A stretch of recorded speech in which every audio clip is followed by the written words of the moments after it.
Good morning. For the first day in a long time. Don't feel like watching from the sidelines. Welcome to the Core Conversations podcast by Ampelis, where our goal is to help you fuel, use, and rest your bodies in ways that unlock its innate abilities for physical and mental health. My name is Robbie Harmon, and I'll be your host.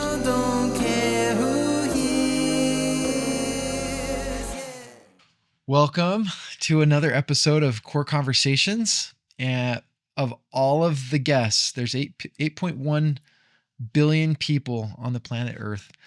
And today we get to have a conversation with my very favorite of all 8.1 billion people for a special topic. So today our guest is my wife, Jesika Harmon, who is a certified mindfulness instructor, and meditation is the word I was going to say, but mindfulness instructor, and an amazing wife, amazing mother, amazing person, and somebody who has helped us at Ampelis do a number of different things, teach different classes on mindfulness and develop products. So we're so grateful for her to hear about some of the things that she's experienced working with people using these tools and principles, but maybe more importantly, and maybe more interestingly, how they apply in a relationship and a marriage. So I don't know what she's going to say. And I've been Don't be nervous. I've been a little bit nervous that she'll have to share how she's used all these tools to deal with, the unique quirks and things of being married to me and expose all my weaknesses in this conversation. No. So we're gonna see how it goes. And she told me we can edit things out, but we're gonna let it go raw.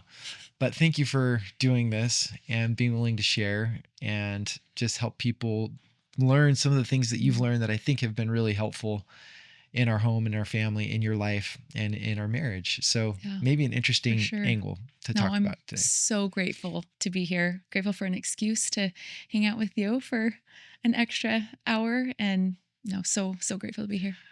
So maybe let's start by just having you share what first prompted you to start learning more about some of these different practices and tools.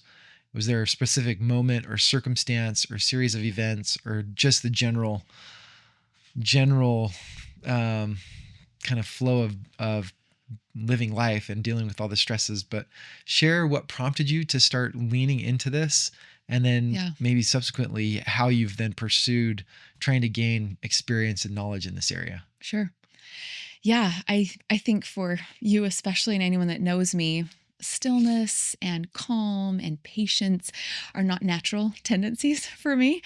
And I found myself just about a year before COVID, actually, walking with a friend who had just come across a 40-day meditation challenge by Brooke Snow and said, "Hey, do you want to try this? I think this looks really interesting."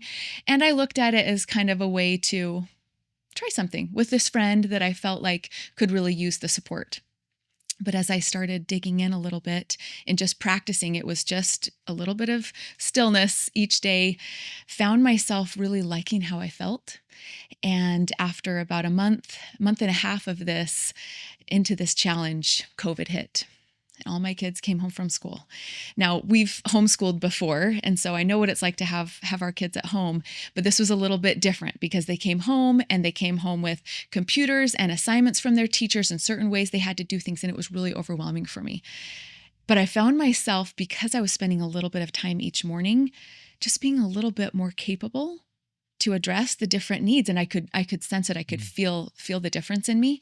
And so after we finished that 40-day challenge, I thought, okay, there's something to this meditation thing, and I want to learn more about it. So I started reading, looking for wherever I could find information about meditation. I felt like it connected me with heaven more quickly, felt like it enhanced my prayers, and felt like it really was effective and helpful as a mother. And so decided to do another 40-day challenge. And longer story short, the next school year, our youngest was starting preschool. So I had a little bit more time in my day. And I had a little list in the back of my planner where I had been writing down things that I wanted to do once all my kids were in school. Get a master's in this, or continue studying that, or get a certification in this. And we talked about some of these things in the past. What would I do? So I went to that list thinking, now I have a little bit of time. And as I started to pursue some of those paths, it was like doors were being shut. That certification course isn't available for another year, or this timing wouldn't really work with that, or I don't quite have enough time to start this program. And things were just kind of being shut. And I was just looking online one day as I was thinking about this meditation and thinking, I wonder if I could help more people find meditation. It's really been effective for me. And as I just put in my Google search, top meditation certification courses, this Sura Flow Liberate program jumped off the page. And I remember just sitting there looking at the screen like, you need to do this. One of those moments where, I think you have those key core memories of something you just know without a doubt. Whether you call it a gut feeling or a spiritual prompting, but you just feel compelled to pursue something. This is where I need to go. Yeah. So that started that journey. I had a call with Sura to ask some questions and look into this. I mean, it was an investment, both with time and financially. And so you spent hundreds of hours. I mean, it was a lot. Yeah. It was over the next, once I started in January, it was the next 6 months of classes and training, 300 plus hours, working with the group. I was in a cohort of probably close to 30 incredible people from around the world.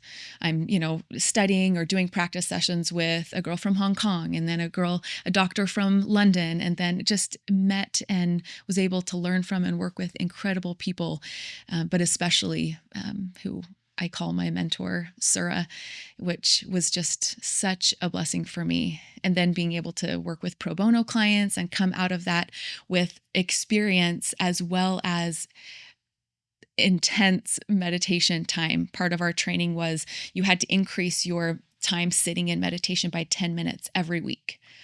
So over the course of 6 months, and the best time for me to do it was before my kids got up. And so there were some 4:30 a.m. mornings where I'd, go in our little closet and had my little spot. And it was a really powerful, beautiful time that changed me. Do you feel like, so you've been doing, this is now 5 years ago? Almost 6. 6 years ago? Yeah.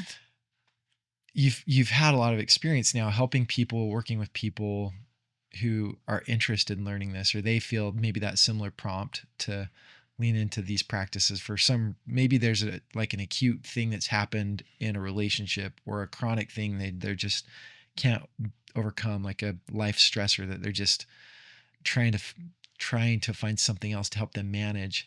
But it feels like this whole meditation mindfulness thing used to be a little bit fringe. Mm-hmm. Like it was out there for people who are, maybe a little bit hippie, or some Eastern cultures, but it feels like maybe over the last decade or so, it's started to become a little bit more accepted or approachable in a mainstream way, whether it's with the different apps and technologies have made that more accessible. I don't know.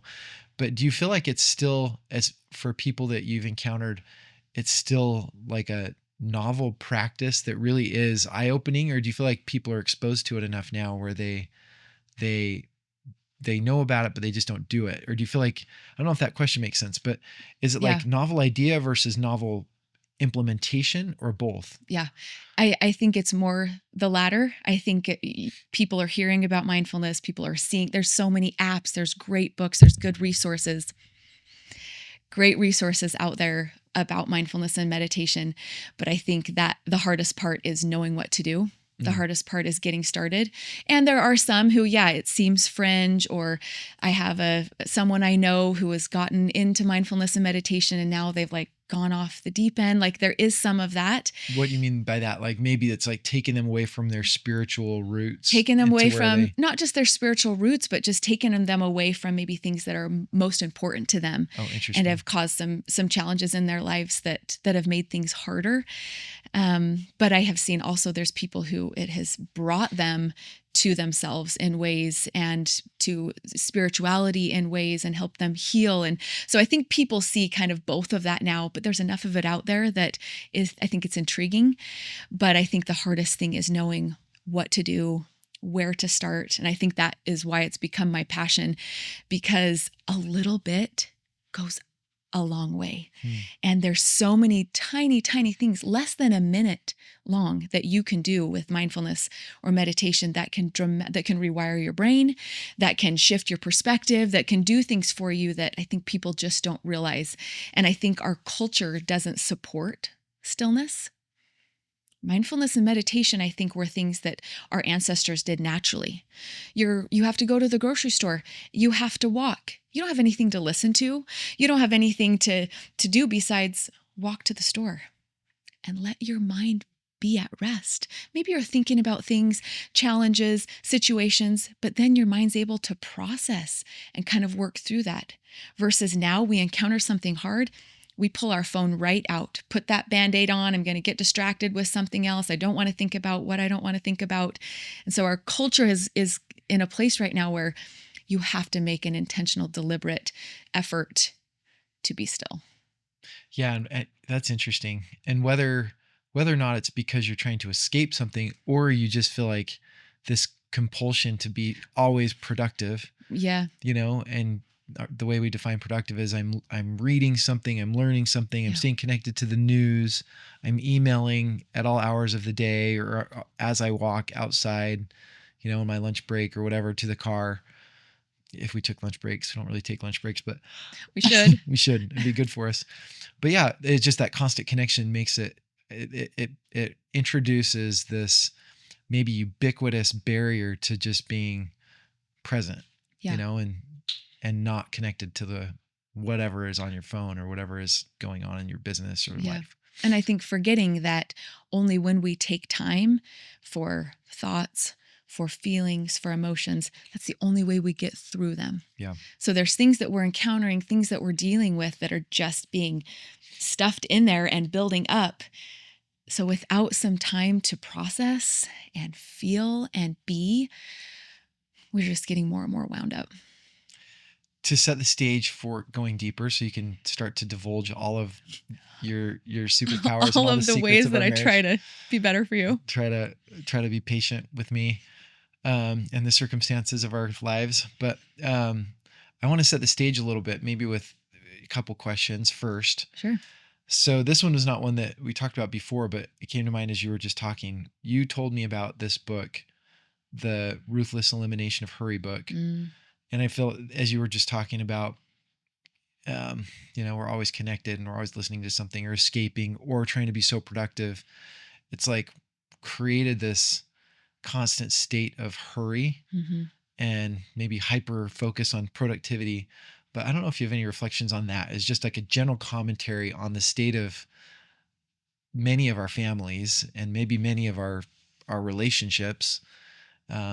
But any reflections on that? Because I thought that book was really, really excellent. And it kind of very well described how I think and feel in circumstances in my life. Yeah. Yeah. I was so glad when you brought that book up, because that is one that has transformed the way I look at time, the way I look at the word hurry even. What I love about it and the thoughts that are coming right now is I think that we don't realize what hurry, rush, productivity does to our physical bodies. It puts us in a state of constant fight or flight. We're always trying to keep up. We're always rushing. We're always trying to get one more thing done.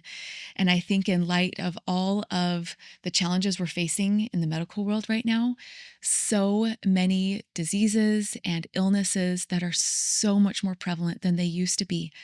I don't think we realize what's happening to our physical bodies when we don't give our brains and bodies time to rest and not just sleep for the night, but just to be and live and slow down for a little bit and enjoy the life that we've been given that is meant to be enjoyed and loved and celebrated in beautiful ways that we can only do when we have a little bit of space. Yeah, I love that. And, we talk about on these conversations we have, the framing of them is this phrase of wanting to unlock the innate abilities that we all have within us by fueling, using, and resting our bodies in the right ways. Every time you say that on the podcast, this is for all of you back home, will you just say that slower? Because that phrase is so powerful. Will you say it again? For Well, me too, because well, I think it lends itself so beautifully to this it's conversation. just that our goal is to help you fuel, use, and rest rest your body in ways that unlock its innate abilities for physical and mental health. To unlock its innate abilities for Yeah. physical and mental health. I mean, that's so powerful. And the rest part of that, what I was going to say is that Sorry, the I rest, interrupted you. it's okay. The rest part of that is not just sleep. As we Yeah. conceived of where we wanted to go with these conversations, it wasn't.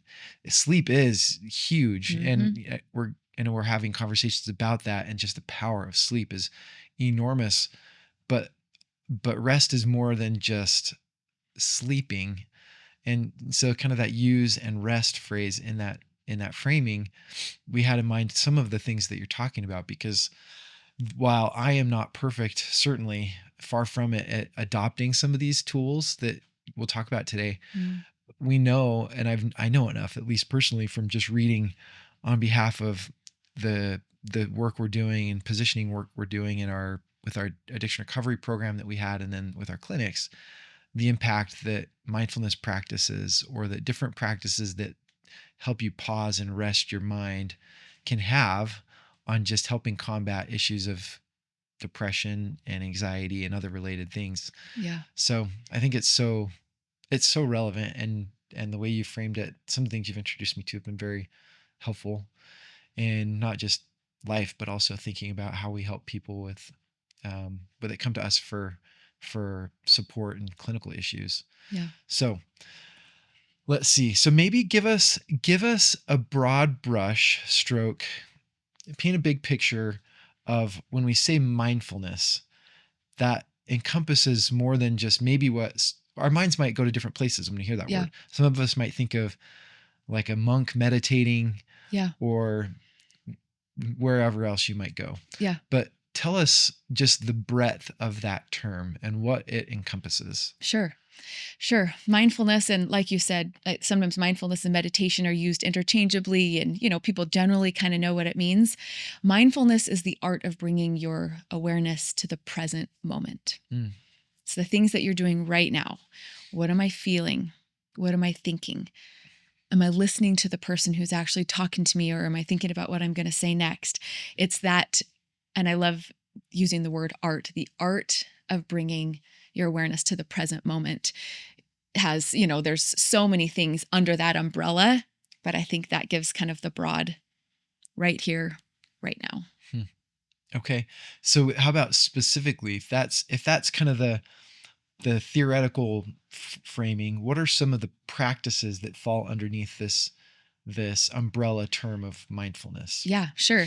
And maybe I'll just define, and I love when you had Kim Stoddard on, who I work with in teaching classes. She gave a great definition of mindfulness versus meditation. And so just to remind anyone listening, meditation then is a practice for the past and the future. It's a way to take your mind to a place that either prepares for something upcoming, or to shift your perspective on something in the past to bring about healing. So I think it's beautiful to think about mindfulness, and then meditation is kind of the bookends of what it can do for you. So some of the tools that I think are under mindfulness and meditation that can be used in both spaces, things like awareness, breath, self-compassion, gratitude, visualization, mantras and affirmations are some of my favorites. And those are kind of the 6 core that I focus on in teaching. But there are more than even that. Okay. So that's helpful, because I know for me, particularly maybe, 5 or 6 years ago, before going deeper into the business of Ampelis, where we've been trying to help people and researching different modalities and things that are really evidence-based, that are helping a lot of people.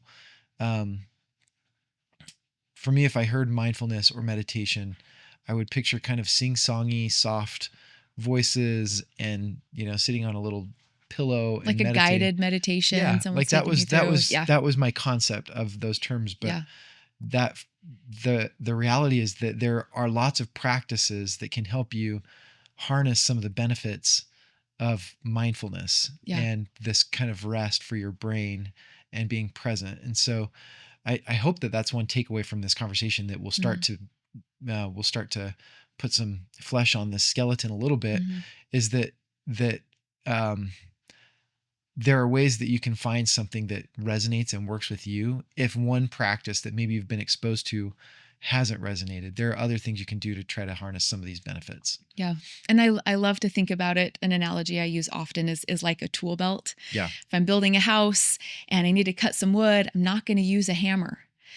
But if I need to nail in a nail, I'm not going to use a saw. Like Right. It's when you develop these tools of mindfulness, then you have different levers you can pull. You have different tools you can use, because in different situations, different things are going to be more effective. Right. So that's the beauty in trying these different things, learning about them, practicing one for a significant amount of time, because then you have it to use when you need it. Yeah. And knowledge precedes, practice. You've got to know which tools you have at your disposal and which moments those tools will be most helpful. Yeah. Which is maybe getting a little bit more advanced. But even at the beginning stages of just being exposed to, I need some of that like awareness and being present. Yeah. And I tried mindfulness app and it didn't work for me. Don't stop there. Like there are other things that maybe you can just try just to start to see if there's something that does resonate and that sticks with you that is helpful. Yeah. And some of that we'll talk about maybe later, but Yeah. like I have some of those things that have worked well for me, and they're easy for me to approach, and other things I know will benefit me, but I just haven't yet for various reasons adopted them well, Yeah. Yeah. So anyway, some of that might come out in this conversation. That'll be good.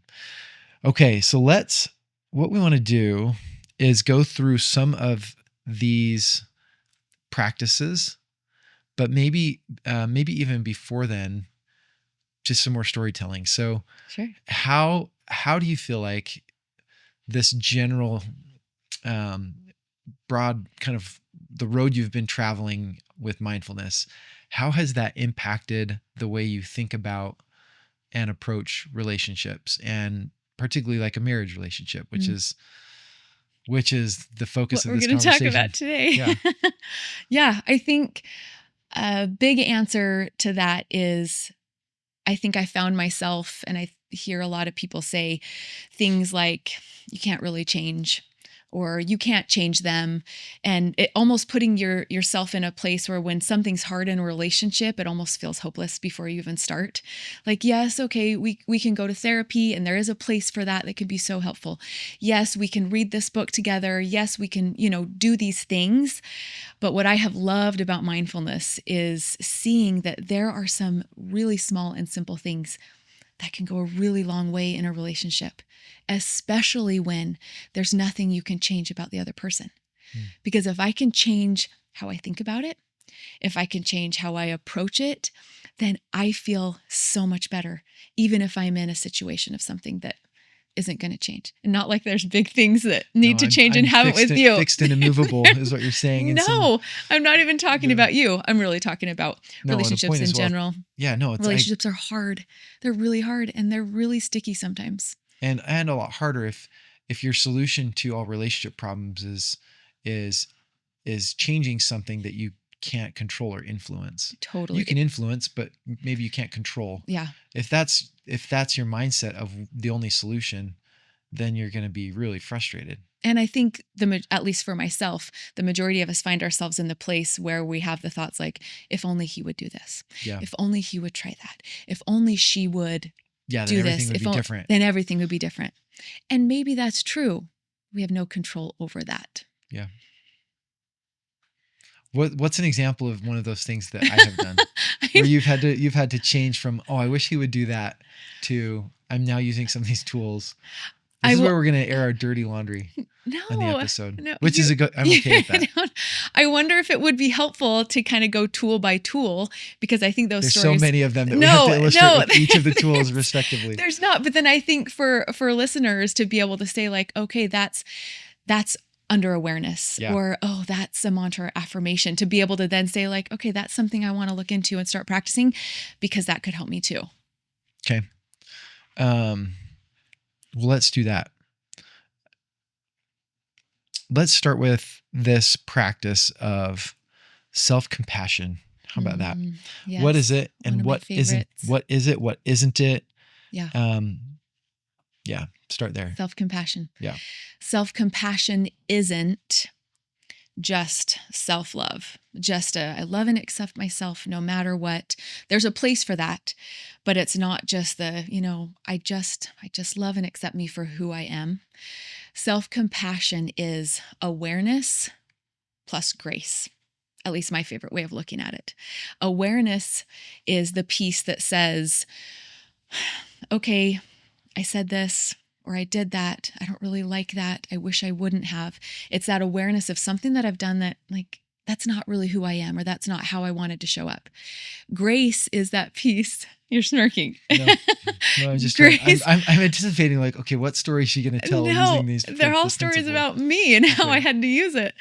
Grace is the piece that is compassion. It's the talking to yourself like you would talk to a friend. There are things we say to ourselves that we would never say to anyone else. And yet we're in a place of like, oh, I'm so dumb. I shouldn't have said that. That was so stupid. I messed up again. How could, if we heard that on a recording, like, you'd never say that to your child. You'd never say that to a friend. So self-compassion is the practice of showing yourself that same empathy and compassion that you would show someone else in a situation. Can it be overdone? So that was one of the questions I've had. Yeah, you've brought on this. that up before. Yeah. Like, can that self-compassion be overdone to where you're excusing behaviors that are really shouldn't be excused and need to motivate you to act and change? Yeah. Like, so what's the fine line there? Yeah. Yeah. I think that's something that you experience in practice, because I think once it's overdone, then you're to the place of not making any change. It's just like, oh, it's okay. It's okay. Don't beat yourself up. It's okay. And then nothing happens. I know in this conversation, we're not going to get into, the research and the science behind each of these tools of mindfulness, but I do we can share a love, little bit, yeah. well, I do love that there is research to back all of these up. And behind self-compassion is the studies that show that actually self-compassion triggers a growth mindset. So it takes you from that place of, like I said, awareness. I see what happened, and then I don't want to do that again. So here's what I'm going to do about it. It triggers that growth mindset. So I think that's a good key to know, that, like, I'm practicing self-compassion, talking to myself like I would talk to a friend, and here's what I want to do. So real life example whenever you're ready. Yeah. I like it. And I do like that answer, because, and tying it back to how you framed this at the beginning, which is that grace you would extend to a friend and how you talk to a friend. If you're a good friend, you don't just tell them things that try to make them feel good, but shield them from truth. Yeah. So, but you do, in a loving way, try to talk about observations or truth in a way that helps them kind of disassociate maybe self-worth from a behavior that needs to change. And so there's this idea of self-compassion, maybe focusing a little bit more on, like, granting yourself some grace as it pertains to self-worth and patience, not necessarily excusing poor behavior that's extended or entrenched. Yeah. And it's shifting from critic to coach. Yeah. Critic to coach is one of my favorite ways to talk about it, because we all know what it's like to be a coach. You're one of the best coaches. All our children's friends, parents would attest, but it's how often do we do that to ourselves? We stay in that critic place way too often, and it's just not effective. There is no research that shows beating yourself up continually helps you improve. Okay. So yeah, give us an example of how you have used this one. Yeah. So one that comes to mind, unfortunately, probably one of your least favorite things about starting a company has been when your wife tries to, like, help and fix things. And you'll share something or be venting about something, or, like, natural challenges that happen in a business. And then for a long time, and I hope I've gotten better, but I know I still have a long way to go. Like, oh, well, why don't you do this? And we could do that. And, like, wanting to find ways to help the situation. And a couple months ago, when we had been doing some flavor testing for Core 7 and, doing all the things you do when you're ready to come out with the supplement. And there were some questions that were brought up as we were tasting and, trying and different things, and questions that were brought up from some people in the team. And I went into that mode of like, well, why don't we do this? And we could do that. And I was very vocal about these ideas. I think you even committed to action on I some did. of them. Yeah. I committed to your action on some of You them. committed that again. we would do something. That, Yeah. You remember the situation well. I do. So we get home and, I can see on your face and you started to explain to me how those questions have already been brought up. They've already been answered. They've already been dealt with, and we're already moving forward. So like those actions that you just committed me to is really just making the situation harder. Just extra work. Yeah. Just extra work. And so I, found myself, oh, are you kidding me? I did it again. Like, why every time can you not just keep your mouth shut? You trust your husband. He's totally capable. Just like found myself kind of in that shame spiral, just beating myself up.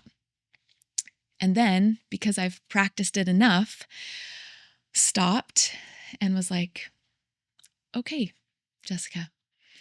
Usually when you practice mindfulness, you talk to yourself a lot. At least I do. Okay, Jesika, that's true. You did it again and it wasn't helpful to your husband. So what are you going to do so that you don't get to that place again? Your intentions are good. You just want to help. You see how hard your husband's working. Like you're trying to help. And then was able to continue down that thought pattern of next time the situation arises, I'm going to do this instead. I'm going to choose this thought instead, and was able to then come up with a plan for next time to be able to take a little time and space, which is what I love about self-compassion. It doesn't keep you in that shame spiral. It moves you to a place of progress. So there's a little example, and I'm sorry again for that one. No, that's an interesting one too, because I think there's in moments like that. There's other practices or principles that if you reverse the lens and focus on my contribution to that situation where I was frustrated. There's other things where I need to practice some of these tools of creating space between stimulus and response, and like observing the good feedback and what is it that has not yet been answered. What is it that is leading to these desires or things that we felt like we want to move on, or what wisdom are you seeing as a different observer rather than the immediate, there's some prideful reactions too of a person who's trying to provide or drive a business to say, no, we already thought of that, especially to a spouse, where like you want your spouse to see the good things that you've done and not like get, you pull back the covers of the business and they see, oh, you should have done this and this and this. So there's a prideful reaction there too that might cloud my ability to see the wisdom in some of those observations, not just the negative reactions. So there's maybe some self-awareness or like that same kind of pause and talk that needs to happen on my side of that story. But what's awesome, and like what this conversation is about, is while yes, there, maybe things you could have done in that situation or, whatever, like that is where we get stuck in relationships so often, which I have been in before in those situations where then you respond a different way and then I get, defensive and whatever, where then on one side of the situation, you start thinking, well, if only he would have done that. Oh, if only he would just do this. Oh, if, if I stayed in that place of just like, Robbie could have just like made a joke and been like, honey, remember, we've already, there's things you don't know about this, like there's lots of things that could have happened. You're right. But what's so powerful about this is, unbeknownst to you, I've been able to make those situations way less than maybe they would be in our marriage and in starting a business because of practicing right now self-compassion. Because I present you with lots of opportunities to react the other way. No, I do it to myself. No, I present you those opportunities, and you're learning to navigate them better. But I think I'm giving you the gift of growth. I'm presenting you with opportunities to learn and grow and practice your. Believe me, our kids give me way more than you ever do. So, but I think that's what's so helpful for anyone listening back home, is that there is so much you can do just on your end of the relationship, which I think can bring a lot of hope. Yeah, and it is a much more fruitful mindset and way to start trying to resolve, tension in a relationship or diffuse a hot moment in a relationship. Totally.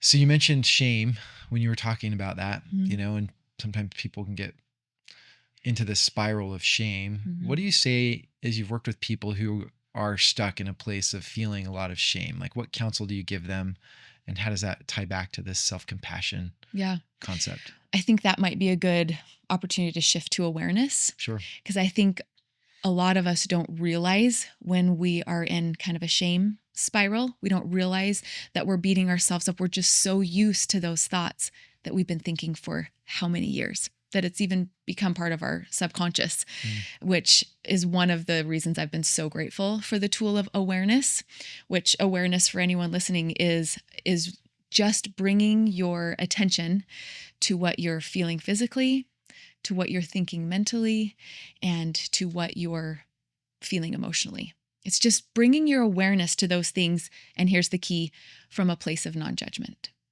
So it's, okay, I'm feeling this emotion. I'm feeling angry, but rather than, I shouldn't be angry about this again. I got to get past this. Like, this shouldn't bug me. Instead of going there, awareness teaches you, okay, I'm feeling anger. This situation just happened. It's bringing that curiosity to the moment. Taking emotion out of it a little bit and being just kind of factual about what am I feeling? Yep. Identifying, okay, I'm feeling this tightness in my chest, or my heart rate is rising. Oh, I'm getting a little bit of a headache. Like, it's just noticing those different things, which allows you then to say, those thoughts are not helpful right now. Those thoughts are not serving me in that way. Oh, okay. That is shame. That there's no progress there. And then allows you to move to a place of, okay, I'm going to choose this thought instead. I'm going to take some deep breaths. So awareness is so, so key in that, becoming an observer of your thoughts, which is so helpful in any of these tense situations that come in relationships. How do you do that? So is it, because I think part of the problem a lot of times is that when we have problems, we're not self-aware of how we're contributing to those problems or to that stress or strain. And, we have different views maybe of ourselves than other people do, but how do you cultivate more awareness? How do you do that? Yeah. Awareness is one of the tools that is practiced. I mean, they're all practiced outside of the situation, but awareness is one that is really like under a microscope, bringing your attention to the present moment. So when you practice that in other ways, a meditation that we love to do to practice awareness is using your 5 senses, taking a minute to just notice, okay, what am I hearing? What am I seeing?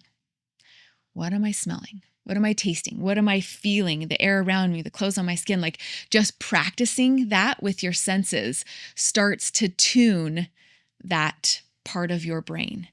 Or being, on a hike or somewhere in nature and taking in the view, or being with someone and just like relishing in and enjoying, like holding their hand. Or like our 8-year-old I dropped off at school a couple weeks ago, and he's kind of been a little bit nervous these last year or so about being left. He lost his grandpa a year ago. And I think as a little piece of that, like, who's picking me up today? But what happens if you're late? But where are you picking me up? Yeah. Like it's a question every day. And so as he's asking me all the questions, he's getting to the door. Are you picking me up, Mom? Wait, at the pickup spot, right? At the whatever, just checking the boxes. And he gets out and he closes the door and he looks at me through the window with this sweetest smile. It was just kind of this like, thank you. I love you, Mom. I don't know what he was, thinking, but it was the happiest moment. And I just sat there just like, I want to remember that smile forever. And I don't think I would have noticed that if I hadn't made a lot of effort over the last 5 years to practice awareness. So awareness is one of those ones that like you practice in your life in very subtle ways that can just start by using your senses. And then in those moments, you start to notice what you're feeling as you're getting worked up about something, or you start to notice the thought that you're having. So it's something that it's just those little things that then add up to being able to become aware like that. And I mean, this one very clearly ties back to what you said at the very beginning about all of these tools, to some extent, are bringing you to more focus and clarity, and just being present on what's in front of you. What are you feeling? What are you seeing? Where are you? Who are you with? Yeah. This one clearly does that, as you're describing, because I sometimes think of awareness as it pertains to things that we've tried to do with the company at different times, with creating different products to help people have more self-awareness with the assistance of others. You think of your typical corporate 360, and we did this one that was all centered on meaning and your spiritual practices and your self-development practices and your relationship practices, and inviting people who know and love you to help you see those things. And that's so powerful, because I think there are blind spots that we have that we don't see sometimes without the help of others, and how our behaviors and words impact other people, that sometimes opens up a blind spot. But how much more powerful is it to do what you're describing and develop the ability to really get good at being incredibly self-aware without needing other people to help you see, some of those blind spots, because you're just becoming much more in tune with what's going on and what you're feeling, and observing, because you're being present rather than that moment. Think of with Henry, our youngest, if you were kind of the hurry concept, if you were quickly wanting to get to your email, or if you were quickly getting to turn on your audiobook or your podcast that you want to listen to, you drop them off and you're like, hurry on so I can listen to my stuff. You would miss that moment. You wouldn't have made that eye contact and formed that memory, and creating that, increase of love probably that you feel for Henry in that moment. Yeah. And I think that as you were saying, getting that outside constructive criticism or whatever, it hurts either way, coming from someone else or from within yourself. But that's why it's so beautiful paired with self-compassion. Yeah. Because you take it in, you're aware of it, you can practice non-judgment and curiosity, which takes off some of the sting, and then bring in that compassion and that grace. So awareness is so powerful. So do you have any other examples that you want to share about awareness as it pertains to I think marriage? I think that one with Henry was a good example. Yeah. And I think that one's kind of an all-encompassing. I mean, there's so many examples that, like, in the moment, I do remember when it first clicked for me after in a conversation with you, where I was like, oh, I'm getting better at awareness. Because as you were getting upset, we were having a conversation, you were upset about something, and was I using swear words? You were getting upset, and I noticed my heart rate rising and getting a little bit upset. I remember distinctly noticing the thoughts that I was having and being like, okay, and thinking like, is what he's saying true? Did I really respond that way? Okay. Yeah, maybe I did. Okay. That moment, I think we were in your den. It resonates really distinctly, where I was like, oh, yes, I'm becoming more aware. Like I can be in this situation and choose not to respond with what's coming up. Just going to sit with it. Maybe what he's saying is right. Maybe I am in the wrong. Maybe also what it was one of those feelings that was like, yay, I'm making some progress. Well, you're welcome for that. For another opportunity to grow and learn that I've provided you. How often do you think we have those moments in our marriage where there is the like tension or frustration? I mean, I'm grateful that it's not super often, but I think it's a normal part of marriage that there's things that you're. I've never actually stopped to think about, like, yeah, how frequently does that happen? I mean, it doesn't thankfully happen frequently in our marriage, which I think is a good thing, but I've never actually paused to think about trying to identify a pattern. Like, is it every couple months? Is it every day? It's at least once a month due to my physiology, but I don't know. But I think it does lend itself to one of the other tools, which is breath, that just makes me think. And I love the quote the explanation by Dr. Andrew Huberman, where he says, by changing the way we are breathing, we're able to change the way we are thinking. That's another one that I've noticed more is one of my go-tos when we're having one of those conversations or in a moment where it's getting a little bit heated. I start to slow my breath. Like, okay, just listen. Or, we get news about something one of our kids is struggling with or something, and we're, in that moment with them or whatever, like, slow my breath. That just allows my brain to function the way I want it. So say more about breath. Yeah. So let's talk about that one. What does that do? Like just a little bit of the science. Like, yeah. What do I these think breathing practices do? Because there's lots of them, whether you do the box breathing or there's different things you'll hear people talk about. Yeah. But all of them have the same underlying physiological impact that you're targeting with breath work. But I think the key thing to know about breath is that it influences your thinking. I think that's been the most beautiful discovery for me, is that when we are in that place of, there's all the thoughts and I can't even think, right? You're just so overwhelmed. You can anchor yourself with your breath. Is it because it brings if you're focused on your breath, you're not as focused on those other thoughts, so it kind of brings you back to like a present moment? Yeah, so it activates your parasympathetic nervous system, so it moves you out of your fight or flight into your rest and digest, which can clear your mind. It can bring your oxygen and your carbon dioxide levels back to balance. So it allows your body to function in ways that are more useful in the situation. I mean, granted, if it is a real need for fight or flight and you have to flee, you have to do something, then that's what your fight or flight is for.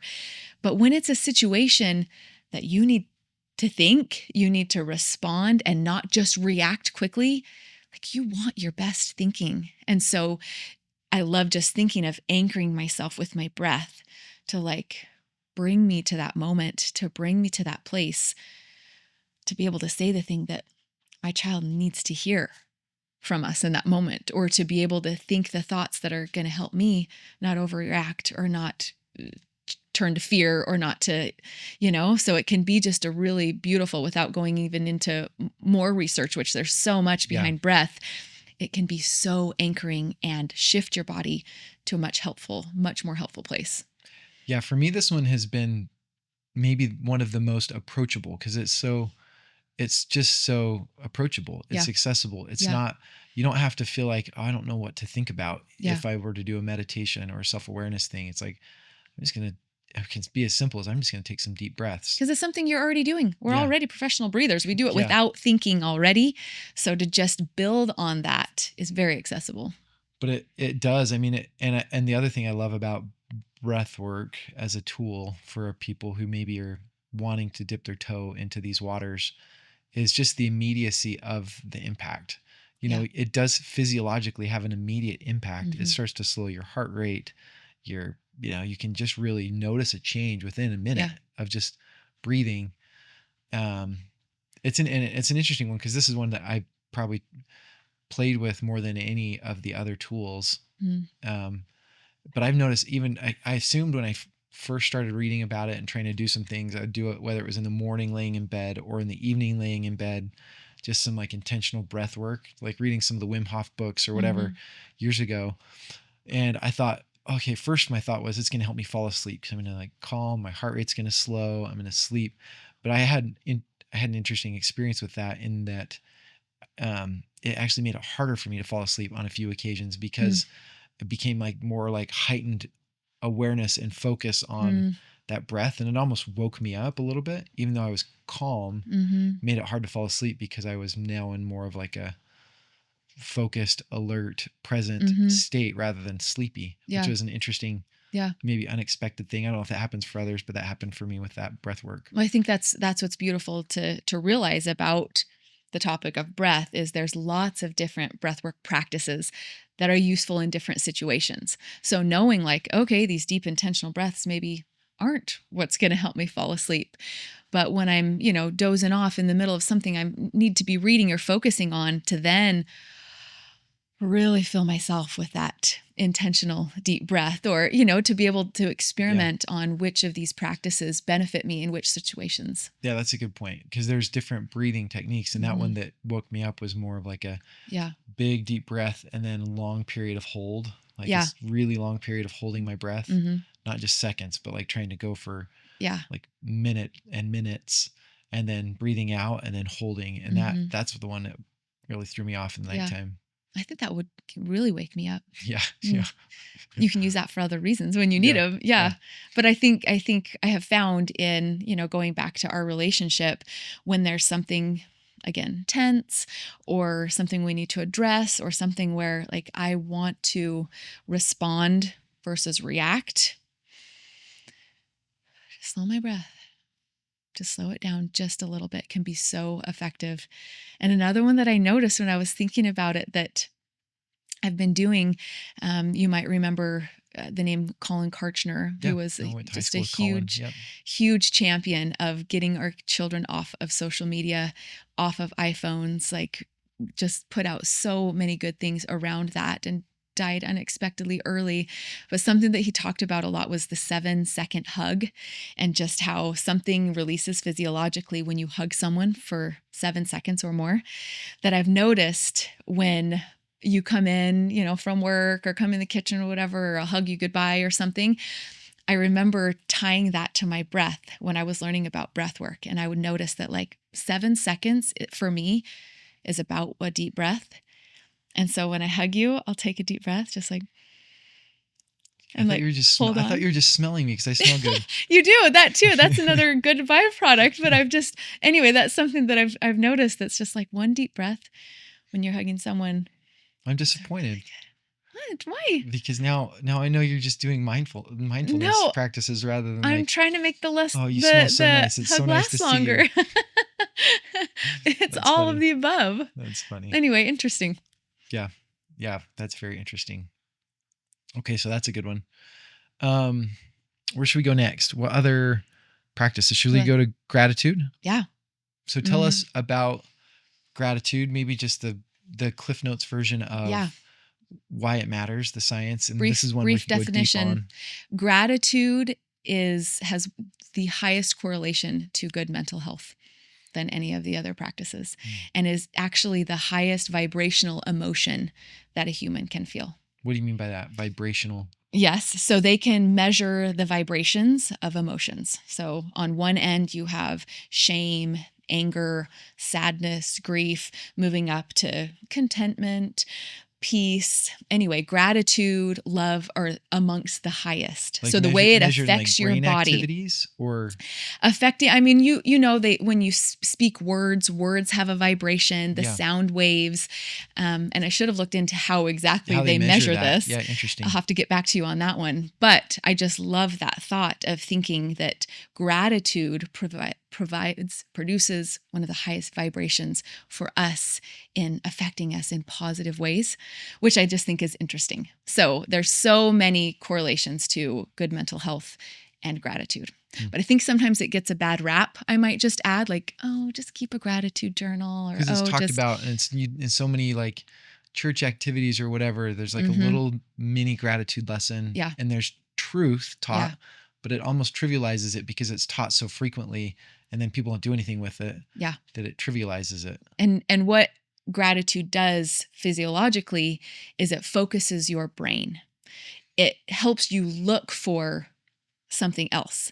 So if I'm in a situation where a friend actually just mentioned this one to me, she had parked in this like ugly parking lot, and just like, oh man, like this place I'm going must not be very nice, like whatever, just having all these thoughts.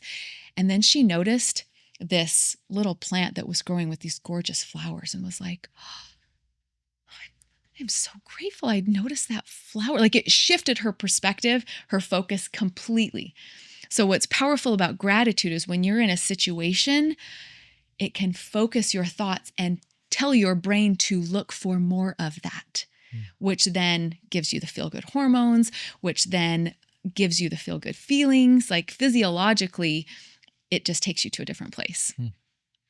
But let's talk before we go to specific examples on this one, just a little bit more about the science, because I think this one is really interesting. We've done things, obviously, one of the things that I have done pretty regularly, pretty religiously is like a daily gratitude, little couple notes, just what am I grateful for? And then a weekly reflection on things I'm grateful for.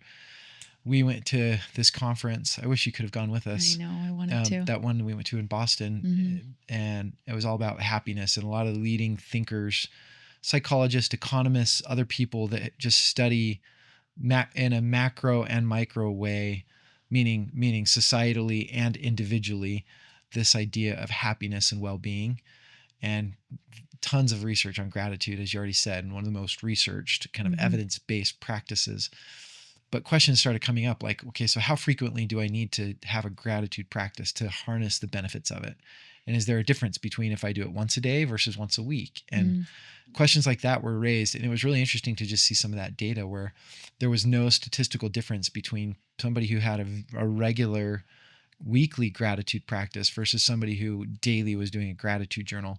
They both had an equivalent impact. So I only share that to say there's we could geek out on the science a little bit, but if it feels overwhelming and you feel like, oh, I know I should do a gratitude journal every night, I should write in it. Well, maybe you don't need to. Just find time on a Sunday or something on the weekend where you can, for a couple minutes, reflect on gratitude, and you'll still harness a lot of the benefits of a good gratitude practice through something like that. The other thing that I've loved in learning about, as we've dealt with people in our clinics, particularly focused on depression and anxiety, is some of the research about expressing gratitude to others, not just writing about it. And they noticed more than all these other interventions they tried, including some medications and other things, people who participated in a one-time experience of writing and then reading to another person a gratitude letter and expressing to them in person things that they were grateful for, had this huge spike in self-reported or self-observable data, huge spike in reported happiness, and it had this long tail on it. Like it was way more pronounced when they actually vocalized it in a relationship compared to when they just did it in their journal. So that practice of expressing gratitude to another person has even a more pronounced impact than on just keeping it inside yourself and writing it in your journal. So tons of ways that you can approach the benefits of gratitude, and finding something that works for you to do it. Maybe any thoughts on that? Yeah, I think to build on that, a way that I have loved using, learning, and teaching gratitude is to apply it to a specific situation. Yes, gratitude journal or writing down the things are so helpful, and like you just described, but I think when it can affect you physiologically even more and even change your brain in ways is when you choose a specific situation or person and practice gratitude just about that. For example, one that applies to us, maybe less in our marriage, but more about our situation over the last few years. Specifically starting a business and delaying things that we thought we would have or could have had, had we not chosen to start the business and just continued on the path we were on. Yeah. It put us in, moving to Utah, and you had a great job, and we chose where we were going to live because you were traveling and it was close to family and the airport and, all the dynamics of that, and landed on this rental house that was going to be great because we bought a lot to build on. And this rental house that, had we known we were going to be there longer than a year, we probably wouldn't have chosen, just because of some of the dynamics about the house. I mean, it was fine, but just had some funny things that kind of made life, harder than had we found a different house. And I noticed that I just had a lot of complaints about our house. And as I was doing my training and really digging in deep on the topic of gratitude, I decided to do a little experiment on our house. And instead of pulling into our driveway and not being able to fit into our garage, which we didn't know because, old house that was small, and, scraping the snow in the winters, and, if only we had a different house, and, all the thoughts I would think every time I pulled into our driveway, I decided to find something that I was grateful for about our house every time I walked in. The first time I walked in, it was the middle of winter, and I remember just our house is so cozy. Because it's smaller, it keeps the warmth so well, and it's always so warm in the winter. I'm so grateful for that. Next time I walked into the house, I'm so grateful that we had a rug that fit just perfect in this mudroom. That's kind of a random mudroom that has, the shape and The curtain. whatever, like the curtain to hide the Hide the ugly shelves. shelf. But it's such a great rug that fits, and the color of it, like when the kids walk in with the muddy, wet shoes from the snow, like it hides the dirt perfect. I'm so grateful for this rug. And I just continued that every time I walked in the house, I made it a point to find something I was grateful for about that house. And, we're in that house 4 years, 5 years. And I remember coming back from a run one summer day and coming up the hill and looking at our house. And I just broke down in tears. Like, I'm going to miss this house so much. I love this house so much. And it just completely changed. That practice of gratitude changed my focus, changed my thoughts, everything about this funny house that I now love. So and I've used that in different scenarios, with relationships, with people, with hard things. Just like, what can I find that I'm grateful for about this? But not just, a one-time writing it down, but a little bit longer focus of finding things that I'm grateful for, because I think that then that allows your brain to shift in a way that is long lasting. I've loved, I first read this formula as you're talking about that. And you remember we read the book, The Vanishing American Adult, a long time ago. So good. But in that book, he suggests a formula. I don't think it was his original idea, but this formula for happiness, which is, if you picture an equation where happiness equals perceived needs over needs met, I think is the formula. I think so. I might have the That's what I was trying to decide. Is it the other way around? But the idea basically being, and I'd have to think about that to make sure I get it right. But the idea basically being that it's more powerful. You can change happiness by either trying to constantly meet more needs, things that you feel like you need, or things that you actually have, or you can manage it by changing the things that you perceive that you need, or that you expect. Yeah. I've also heard it said by somebody else that, the easiest way to cultivate gratitude is by not expecting anything. And so this idea of, like, what really matters and what do I really expect? And if we can somehow start to manage the expectations that we have, particularly I think for material things, because that often becomes the focus of things that are challenging for us when we're dealing with ingratitude, which leads to frustration and whatever else. If we can focus on managing our expectations and almost getting down to expecting nothing, that way anytime something happens, there's beautiful flowers, the house is warm, we have great neighbors, whatever else. If you don't expect anything, all those things are things that enhance your happiness, because now you start to see all these great things. And I love that when you rather than focusing on expecting less, gratitude is abundance. Choosing gratitude, like, they both work. I'm just going to expect less. I'm just going to not want to go shopping, or I don't need clothes. I don't, whatever, like that works. But when it's choosing to find gratitude about what I do have, gratitude for, and in relationships, it's so powerful. Again, I could say, well, at least he does this and this, even if he doesn't do that and that, or at least he didn't do this, because you can go that route. But instead, if you're choosing to say, I'm so grateful that he does this, XYZ. I'm so grateful that there's a different energy about it. Yeah. And it's so much easier, going back to where one of the first things we started with when talking about, can you control somebody else or can you control yourself?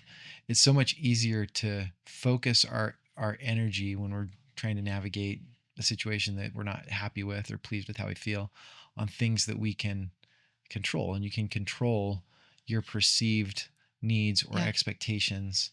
You can't control another person's actions, or it's harder to control, the timing of growing a business or whatever else, or building a new house that's taking twice as long as you think, or whatever other things might be frustrating you in the moment. You can't control all those things, but you can control Yeah. your perceived needs and expectations. And tying a bow on that story of this lot that we're, 6 years dreaming of building a house and whatever, to ultimately get to the place where we're like, we could just keep wanting to build this house and hoping maybe it'll happen the end of this year or whatever, as our oldest is going to graduate in a year. And by the time, if we do start building at the end of this year, then She'll our be second gone. child Yep. is almost graduating, whatever, to ultimately get to the place where I am so grateful we bought this lot that now we can sell and make money on to allow us to buy a house that is wonderful, amazing, perfect for what we want and need right now. Different That than like what we thought. It's totally different. Not the plans that we developed and the architecture, all that stuff that we were excited Totally. about. It's not that, but yeah. Focusing on, there were just those two choices Yeah. you have in any given situation, and gratitude is king. It will Yeah. always take you to better places. Yeah, that was a good example. Okay, that's one you could do a whole conversation about and go deeper and a Yeah. whole bunch of Oh, different yeah. practices and what's worked Yep. and stories and Yep. Gratitude is anything amazing. else you want to say to put a bow on that one? No, I think it did. Okay. It did. How about maybe what about just an implementation tip on gratitude? For gratitude. Yeah. So if somebody says, "Oh, that resonates with me. I need to do something about that." Yeah. Yeah. I What think would you tell them what to I start? alluded to earlier is choosing the situation that you want to change and just practicing gratitude about that. Like I did with the house. Just made a note on my phone. Every time I come in the house, think of something I'm grateful for about the house. Narrowing your gratitude practice to that one thing. rather than letting it be this nebulous big picture gratitude. Because like you said, it is super helpful. End of each day, I'm grateful this happened. I'm grateful that happened. That's a beautiful practice, and there are a lot of benefits to that. But when it's around something that's really hard, focusing in on gratitude around that, whether it's you write something. Experience with one of our children that was really hard for me at the time, every night, how I phrased it a little different than finding something I'm grateful for about her, but it was, how is she my golden girl today? Looking for those positive things that she did instead of all the things that were making my life harder, and writing that down every day. It was a week and a half is all before I was completely overwhelmed by how amazing she is. Good examples. Okay, so let's jump to how about visualization? Yeah. What is it, and how is it different? What's the difference between visualization and visioning? Is there a difference? Maybe not. Maybe we could use them interchangeably, but maybe there is some nuances depending on how you're defining those words. Yeah. So let's start there. Very simply, visualization is creating mental images in your mind. You can visualize, like in a study we use often when we teach about visualization, doing certain finger exercises, whatever it is with your finger, Finger abduction exercise. You could close your eyes and imagine your hand doing those exercises. It's just creating mental images, bringing those visuals into your mind. That's visualization. So in application, I think you hear about it most in the sports world. People who use visualizations. I mean, there's all sorts of stories we could share about someone who had something happen. The Michael Phelps, I think you've shared on another episode, of his goggles filling with water in the middle of a race.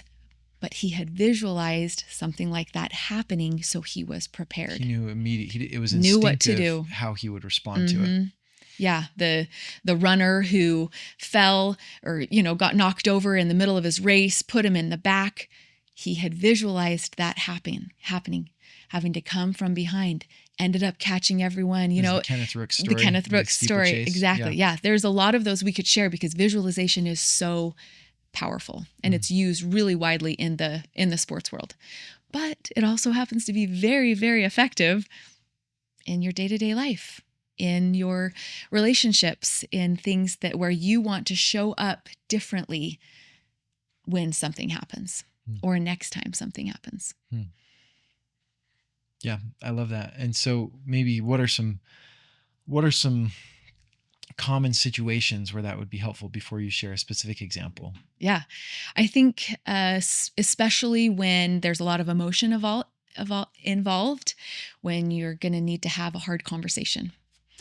And I know my heart is going to be beating like crazy, but there's something we need to talk about. Or you have a job interview or you have a test, or you have something that you're getting ready for, doing a little bit of visualization to just practice what I want to be thinking, practice how I want to show up. I want to stand with my shoulders back when I'm in front of this panel of judges. I want to have confidence. I want to look at them in the eyes. Like, you can visualize all of those pieces, just like the athlete that's focusing on what happens when I fall or when my goggles fill with water. It's like using your senses to think through what is going to happen, or something that's happened in the past and you don't like how it happened and it's caused you a lot of pain. To go to that place visually, and I mean, a practice that's used in therapy often is like, what would you say to that teenage girl that was in that situation? What would you say to that young man that didn't know what to do? To hug yourself in that moment, to tell yourself, it's okay, you're going to be okay. Like, there's so much healing that can happen when in our minds, we'll go to a place and allow some processing to happen that hasn't happened yet. I think of, obviously we've talked about this in the past, and when we've done stuff with student athletes or whatever, we talk about visualization, but even when we've done corporate trainings and stuff, we'll talk about this principle. Yeah. But the thing that maybe we've not clarified in some of those conversations that I'm just reflecting on as you're talking about this is there's like a near term, like micro practice of a specific situation that you're visualizing, like the sports situations, whether it's the free throw that you're going to make at that tense moment in the game, or as a parent, it's like, I'm coming home from work, a parent and a spouse, I'm trying to like disconnect. How do I want to show up when I come home and be present, and having that in your mind? So it's, you're painting that picture, so then your body is more equipped and ready to respond in that way. Yeah. Compared to the big picture visioning, where you're imagining years into the future and outcomes and hard work and things. Yeah. There's like this micro near-term visualization of a specific moment, and then there's this macro visualization or visioning about outcomes and processes you hope to achieve, and processes you anticipate having to go through to achieve those things, and preparing yourself to pursue those things. But both are relevant. Yeah. But that near-term kind of micro momentary visualization on a particular thing is the one that you're emphasizing more here, which could be really powerful and relevant in an infinite number of situations, whatever situation you're stepping into. And a comment that's often brought up, especially around, from our children when I'm talking about visualization and things, is like, well, just because I visualize it doesn't mean it's going to happen. Like that free throw that I'm going to make. I get this, especially from the younger kids, of just because I visualize scoring a goal, that doesn't mean I'm going to score a goal. Granted, that could be true. But if you do visualize and prepare yourself for situations, you can practice all of the different outcomes. Yeah. So that even if what you have visualized or what you're hoping for doesn't happen, you're still way more prepared to respond than you would be otherwise. The thing that's really interesting about this one is that it goes back to, some of the takeaways from that finger abduction exercise, or some of these other things that we could talk about, the science, but we're not going to do that today in depth. But in summary, our brains don't do a very good job of distinguishing between actual behaviors and reality versus thought. Right. And so just the same way you're practicing something in your mind versus in reality, in your brain, you're still forming the same neural connections that are going to help you respond to different stimuli in a very helpful way. Like if you visualize scoring a goal, and I'm going to soccer right now, but like if you visualize scoring a goal, but that involves like, man, I got to push the ball out to the outside with my right foot so I create space to get the shot off. If you're visualizing that, how much more helpful is that going to be than when you're in the moment, the defender's in front of you and like pressure, and like instantaneously you have to instinctively know that I'm going to create space like that, and then I'm going to get a shot off. Yeah. But if you've thought about that, you don't need to go through the reps of waiting till the next soccer game to have that opportunity. You're training your body and your brain, those connections to fire instinctively. Yeah. And so again, our brains don't discern necessarily between reality and thought in creating those neural connections of thoughts and responses to different stimuli. And in relationships, when you're in places and situations where there's a lot of heightened emotion, I mean, the things that we've been thinking and doing for years and years and years is the automatic. So if you don't have more reps, if you don't have more time practicing what you'd rather do instead, it's going to be a lot harder in those situations. There's plenty of times when I've, wanted to show up this way or do something and it, didn't work out or whatever. I use my self-compassion and practice again. Yeah. But there's, several specific situations where it has just been a game changer for me. When there's so many parts of life too, where things happen intermittently or infrequently enough, where if you just wait for those moments to develop the experience to get better, it's going to take a long time. Yeah. Versus taking advantage of this amazing gift we have in our mind, in our skull, our brains, Yep. and saying, I can practice all the time. I don't have to wait for that next opportunity. And maybe it's not a perfect analog in terms of efficacy, but it's pretty dang close in terms of the impact those thoughts and that visualization can have. Yeah. So do you have any stories on this one? Yeah. I'm nervous. Every time I ask that question, I know. I'm nervous. Don't and I think be people are nervous. going to listen to this and feel like we fight all the time and we have this strained marriage, but we have a great marriage. I know. I'm so grateful. I love our marriage. We'll fight about this episode after, and you can practice some of these tools. No, one that comes to mind around this was I was doing a meditation a guided meditation where the question was something like, what is something in your life that's causing you stress or causing you frustration or, something like that. And what, floods to my mind is like things that we're struggling with in our life. And, it would just be so much easier if my husband would just try this, or if he would just do that, or if I went to that place.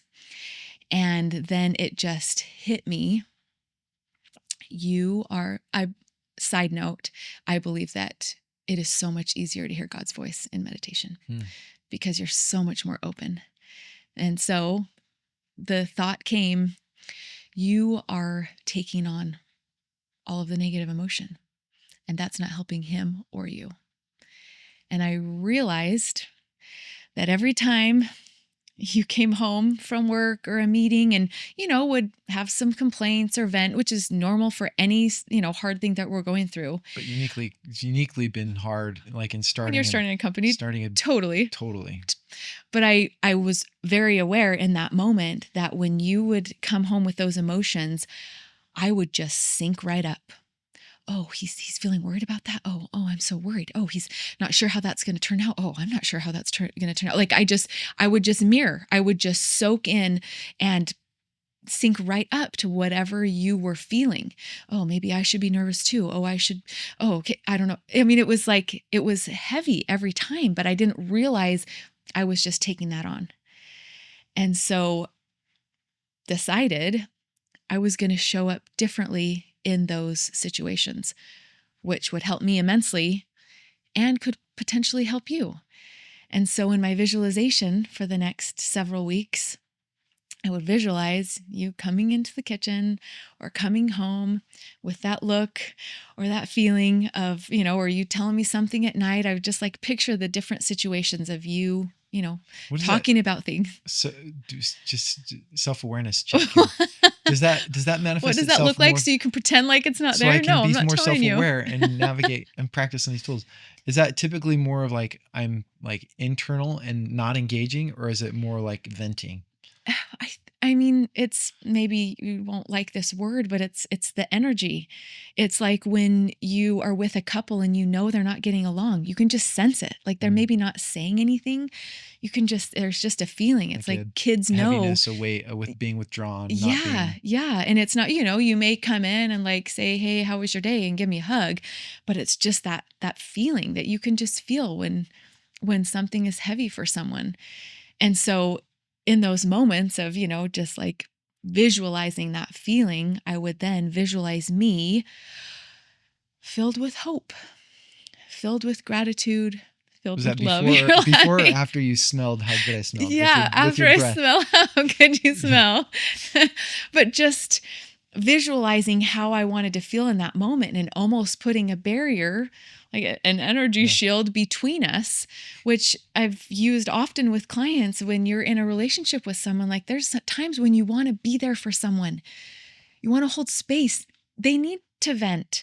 It's sometimes you've got to process and get through things, and that's great, but there's ways to do it without being affected by it. And so just a simple visualization. It wasn't 10 minutes, sitting every morning. It was maybe 1 minute of just like, okay, if he comes in like this, I want to be filled with that.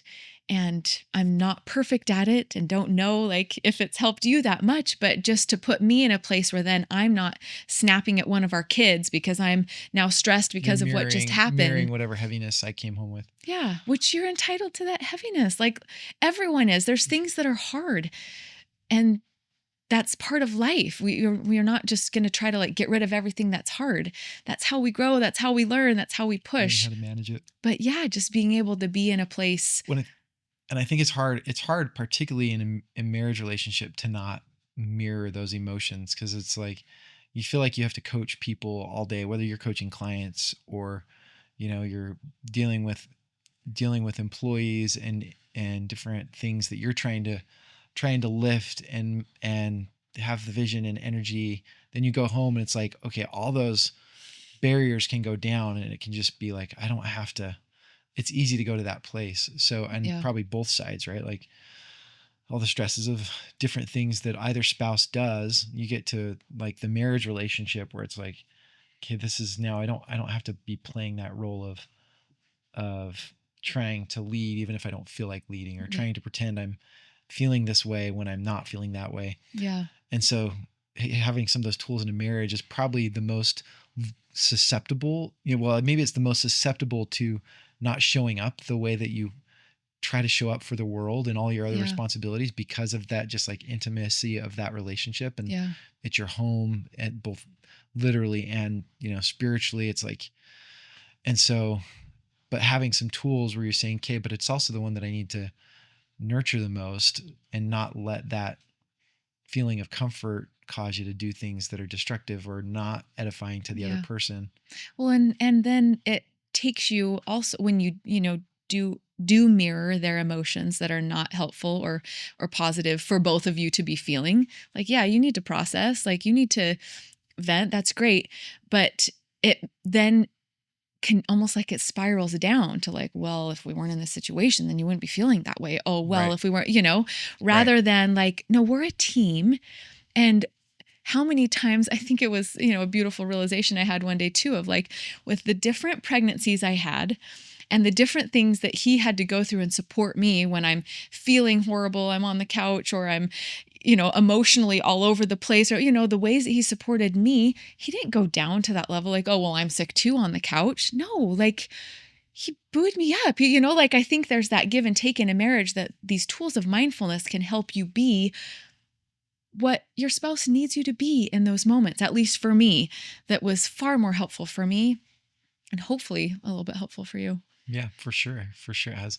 I think there's a big picture, summary, a little bit of some of the things we've talked about so far, that is just to be that person, even in those moments where you finally can let your guard down or whatever.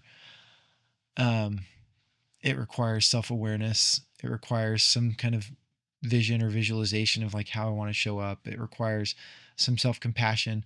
So you can, all the things you're talking about ultimately lead to, I'm going to be present.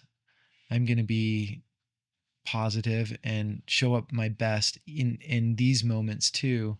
So there's these practices. It requires a little bit of that self-awareness to know I'm feeling this way before I go into these moments where I could be not my best because I'm letting my guard down or whatever. For sure. So I think all these tools add up to, man, they really need to manifest themselves, particularly in a marriage, because it's so easy that's the easiest place for them not to, even though it's probably the most important place for them to be used. Yeah. And I think too, another nod to why awareness is the first tool we teach in our workshops, because that would kind of is a friend to all of the other tools. Like if you don't have awareness, you can't Deepak create. Chopra, you cannot change what you aren't aware of. Yeah. Yeah. And if you want to become something and you need to make a plan for how you want to do that, if you're not very self-aware of where you are, relative to where you want to be, that plan that you make might not be right. You might not be creating the right goals or vision or identifying the right tools, because you might think you're here and you're really here. And there's other things you need to prioritize. So that self-awareness, good place to start. Okay. Another quick example that might lead us into Please. maybe if we want to touch on mantras and affirmations. Yeah, that's where I was going to go. I have been in a place for whatever reason with some of the shifting dynamics of the ages of our children. The last 6 months or so, I feel like there's just been a lot more fighting. There's some sarcasm. There's some, things that, especially our teenage boys, that were getting really draining. It starts just playful and it's sarcastic and good humor. And then they're hitting each other, and then they're putting each other down in ways that are like, anyway, I found myself getting really worked up. And this is probably a month and a half or so ago. And so I took it to my meditation and realized that I was just contributing to the contention, because they would start getting into something, and it was happening with other kids too. And I'd, just let it go, just let them figure it out. And then I would just insert myself in, just like telling everyone to stop. And I'd be, just adding to the moment of negativity. And that wasn't helpful. That wasn't helpful for me. That wasn't helpful for them. And so in my meditation, I would visualize kids, fighting, arguing, whatever. And then inside of myself, I would say, I am peace. Just take a deep breath. I am peace. And I just practice that just a couple times in my meditation. So that then when we're in the kitchen, they're at the table, I'm making dinner, whatever, and they start getting into something, I would just, I am peace. I am peace. I would just say that within myself, and loved how it would allow me to let them figure it out. Sometimes I would just kind of laugh like, oh, you guys are so lucky to have each other, make some type of lighthearted comment, or I'd go upstairs and do something else. Like, it just allowed me to make a different choice in that moment that allowed them to work through something that they were capable of working through and to not be affected emotionally by it. So a little bit of visualization with then practicing an affirmation to show up in that situation the way I wanted to show up. So define for us the difference between a mantra and an affirmation. Yeah. So basically the thing they have in common is that it takes your mind where you want it to go. So mantra in Sanskrit means mind vehicle. Focuses my mind to where I want it to go. The difference then is a mantra is a message to the world. And I'll say, because there are people, I won't name any names, that say like mantras and affirmations don't work. I don't know. Maybe you've progressed from there. I believe I have had very positive experience with like visioning and visualization and stuff. But one of the things, maybe this is a myth busting question for a myth busting segment, but it's this idea that just saying something or having a mantra affirmation, which you can finish your definition, does that really change a really entrenched, difficult circumstance that is beyond somebody's control? Yeah. And it might be that it's a mismatch of what the mantra and affirmation is, but I've challenged that in certain circumstances when you've said, you need just to try these things. And I'm like, I've tried those things, but this is a really difficult, entrenched situation that's not helping. Yeah. And maybe this, conversation will help with that, and maybe it won't. But I love remembering that a mantra only works if it's true. A mantra, and I feel like people, you go online and you look up mantras for this or affirmation for that, and you get a list of 100 things, and some of them are almost true, and some of them are believable, but unless it's a foundationally true principle, it's not going to stick.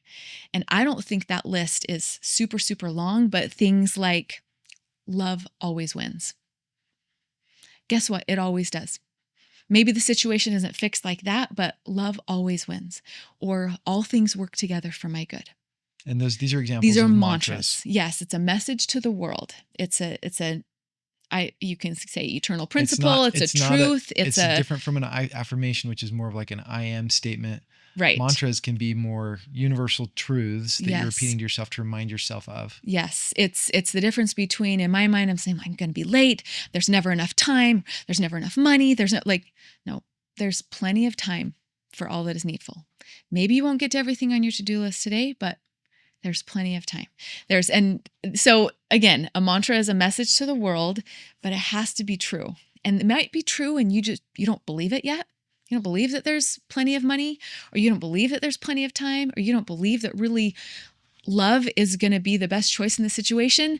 But regardless, it can focus your mind on something that's true in a situation. And again, we can go more into that if we want, but the difference then is an affirmation, like you said, is an I am statement. An affirmation is a message to myself. It focuses my mind on what I want to be, what I want to do. And an affirmation, again, only works if it's believable. And so even though where I believe every seed of divinity is within us, so if I want to be patient, I know it's in there. So maybe for someone like me who's been practicing a lot, it's believable to say, I am patient. But for someone who is so far away from being patient, to say, I am patient feels like a lie. Like I'm never going to get there. So then you need a different affirmation. I am capable. I'm capable of learning. I'm capable of progressing. Maybe I don't even believe and have the self-worth to know that the seeds of divinity are within me. So maybe I need to just start with the affirmation, I am enough. I am worthy. So there's layers to it sometimes that, like, if we're starting with this mantra or this affirmation, that might not be the one that's actually going to help rewire our brain in a way that's going to be beneficial for where we are right now. I don't know if that helps. Yeah. No, yeah, that does help. I mean, I think the nuance here is that these affirmations have to be focused on things you can control. Right. And things that you can believe. But then what's the challenge becomes, like, what's the balance between, okay, I need tools to help me change something, or improve a situation. And therefore, by definition, it's like, I'm trying to find affirmations that are subject to, like, that thing I want to believe or I want to say is subject to some kind of change, behavior, feeling, thought, whatever circumstance that is not yet real in my life. Yeah. And that can create a disconnect, because if you make that the subject of your affirmation, then it becomes not believable and it doesn't really do anything. Totally. And that's where, again, we have to get really clear on what we have control over. If I want a better relationship with my spouse, the mantra, we have a good relationship, isn't going to work. Right. Or my sister is going to, whatever it is. Like when you put someone else's name into the mantra or into the affirmation, like you don't have any control over what they do. So that's never going to work. Right. Or, that this thing is going to happen. Like, okay, there is the other, I guess, topic of manifestation, that a lot of people teach and believe in, and there's a place for that. But I think bringing it back to what we can control is the fastest and easiest way to change outcomes. Again, it might not be the outcome that I want. It might not be the picture that I've, we're going to build a house on the lot that we bought. Maybe that could have happened. Maybe that wasn't the right thing to happen. But if my intention is, I want a beautiful place with enough space that can be lovely for my family, and the mantra is, there is plenty for what we need, then we're going to be guided to the best outcome. So I think it's getting really clear on what I have control over and what I don't. Do you have any examples you want to share on this one? If you want. I don't. But I do. I don't, but I do. I have a couple, but just kind of a more lighthearted one. I don't know. Maybe you'll remember, because I think I've pointed it out, like trying to point out my progress to you sometimes. Maybe you won't remember. A couple of years ago, we were going out on a date, and let's just run and grab some dinner. And you kind of asked me, where do you want to go? And you threw out a few places, as I was like, I don't know, where do you want to go? You said we could go here, here, or here. You named like 3 places. And in my mind, like, those all sound good. I don't really care, being very agreeable. And I said something like, I don't really care. Where do you want to go? And very uncharacteristically of you, like anyone that knows Robbie, like you don't really get like bothered by things easily, you kind of let out this sigh and we're like, oh, it really bothers me how indecisive you are sometimes. And I was like, wait, what? I'm really indecisive? I think I'm kind of a decisive person. Like it really just like kind of shocked me. And so I took it to my meditation thinking, if being decisive is important to you, I want to be more decisive. Like I want to, and I thought back on, we're trying to find a place to stay when we're going on a trip with our kids or whatever. And you'd send me some options of Airbnbs or whatever. And I'd just shoot back like they all look good, like, okay, so it might be helpful if I were more decisive about some things.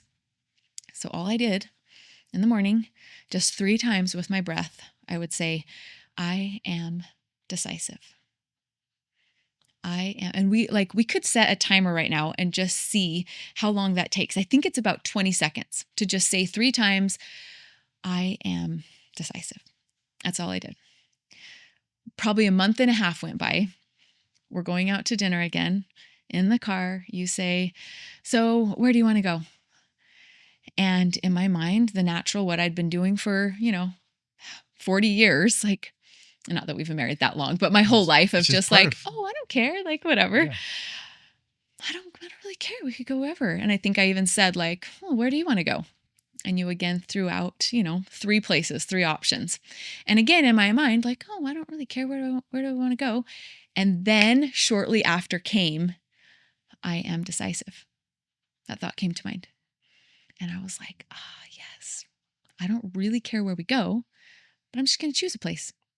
Now, like super simple example, but a way that I think demonstrates really beautifully when there's something you want to change, something you want to get better that kind at. Of cue that you're. Yes, that like it was like I literally could feel the brain rewiring of instead of like, oh, I don't care, where do you want to go, to like, I'm decisive. And I remember it wasn't shortly thereafter that you sent me some options for a place to stay for something that we were planning.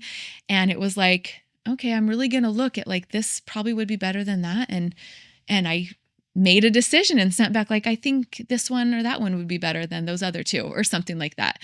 That maybe, not like life shattering for our marriage, but I think just so beautiful to see how. Yeah, that's a good illustration. Make some changes. So that's see, that one wasn't very. No, you're welcome. Like, you're welcome again. I'm such a giver and giving you all these opportunities. All me, like needing to, do something that helps. Oh, you're so good. You've used all these tools in very productive ways and like very noticeable ways, I think too, just in terms of this idea of being present and being composed, being in control of your emotions in just really helpful ways. I think that is a noticeable thing, and it's a gift to certainly our marriage and to our family, but to others too, because now you're able to help share these, real stories and really applying them in your own life, share them with others as you coach and do other things to help them too. So I have one more that might be a little bit more personal, but it's not about you. if you want, I mean, please, if helpful, please.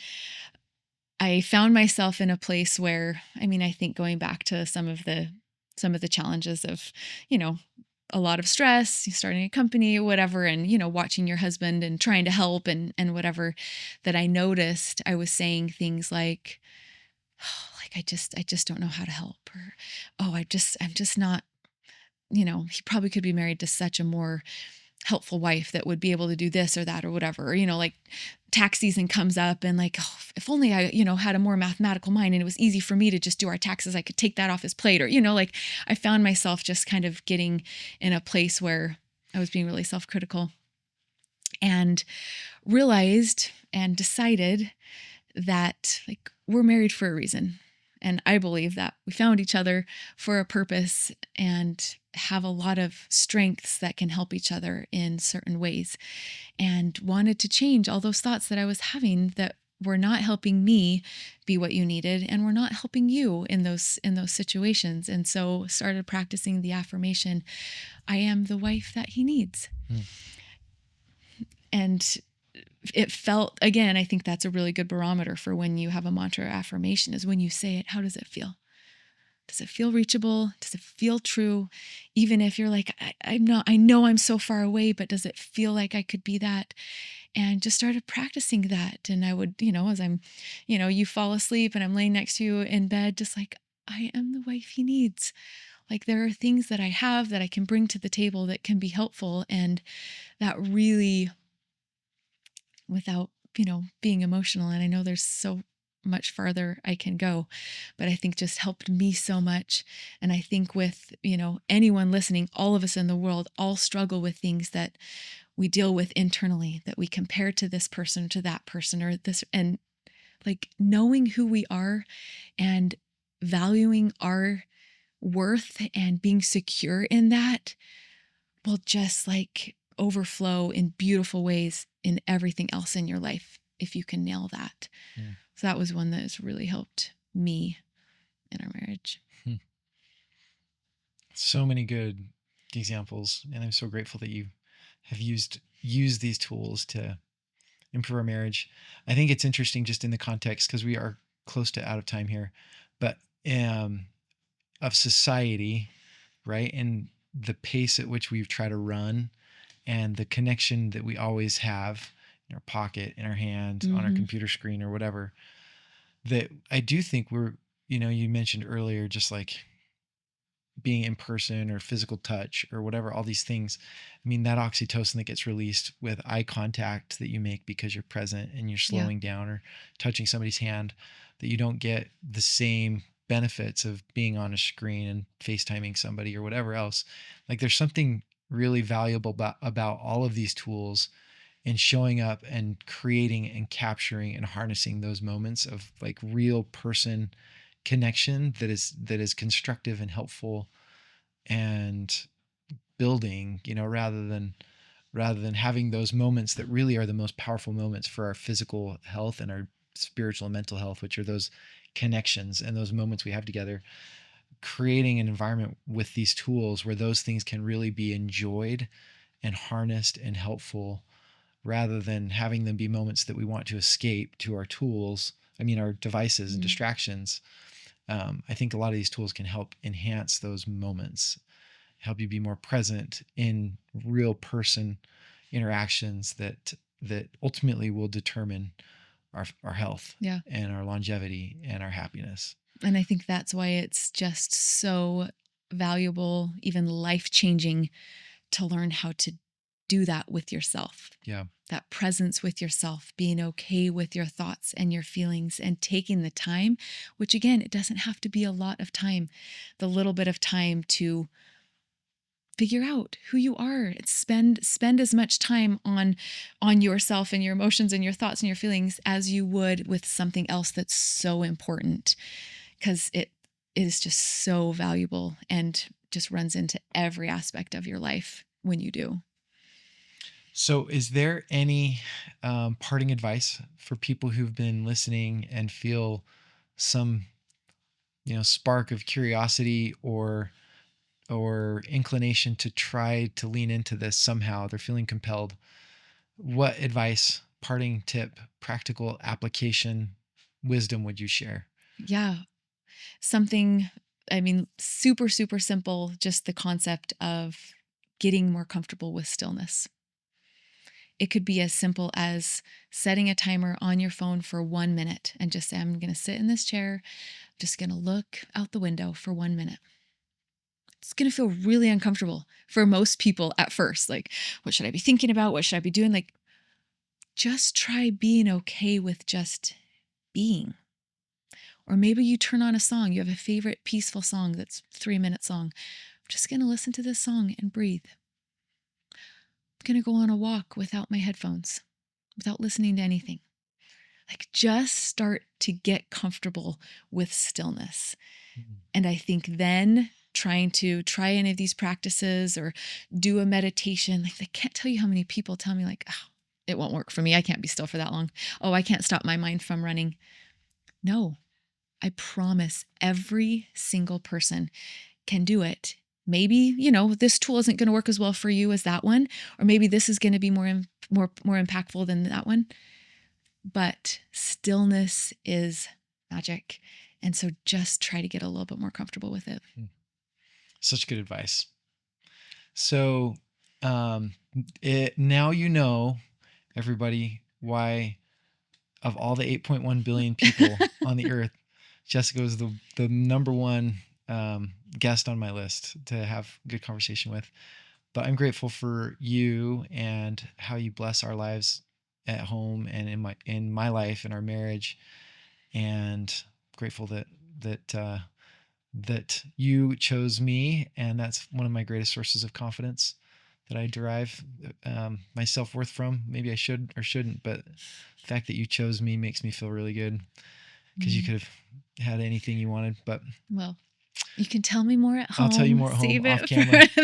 So, but I'm so grateful. But if you've enjoyed this conversation and you're feeling curious about learning more, there are things that we're trying to do to make these conversations and practices in a guided way available. Yeah. So we do offer workshops that are 6-week series of conversations guided by Jesika and Kim Stoddard, who's been on the podcast before, to start to gain practice with each of these different tools. And you can join those. There's a cost associated with those, but they're online and they're pre-recorded. But we're also, as part of what we're doing with Course 7, again, the supplement product that we'll be launching here in end of October, early November. Soon. Our goal isn't to sell supplements, and it was never even to create one. That's kind of an accidental byproduct of trying to help people. And so as part of that, we've created all these tools like your mindfulness course that you teach, that if listeners subscribe to Core 7 and they're purchasing and using this amazing nutritional product, which we hope will even contribute to your ability to be present and have energy for these things. We're going to give access to all of these workshops and things for free for people that subscribe, because our goal is to help people use tools like this to improve their lives. And we just have to create an economic way to do that for everybody. And so we think we're finding a win-win that will really be a good thing for everybody that wants to go on this journey of health and wellness and growth and intentionality. So thank you for playing a part of that, supporting it in the background and in the forefront, both for a lot of years. And we hope that you'll come to another conversation, and maybe we can talk about applying these tools maybe with kids, and how do you help kids practice. Way too many stories. With how it's helped my parenting. So that will be another conversation. But for now, we'll say thank you, and we hope you join us again for another episode of Core Conversations.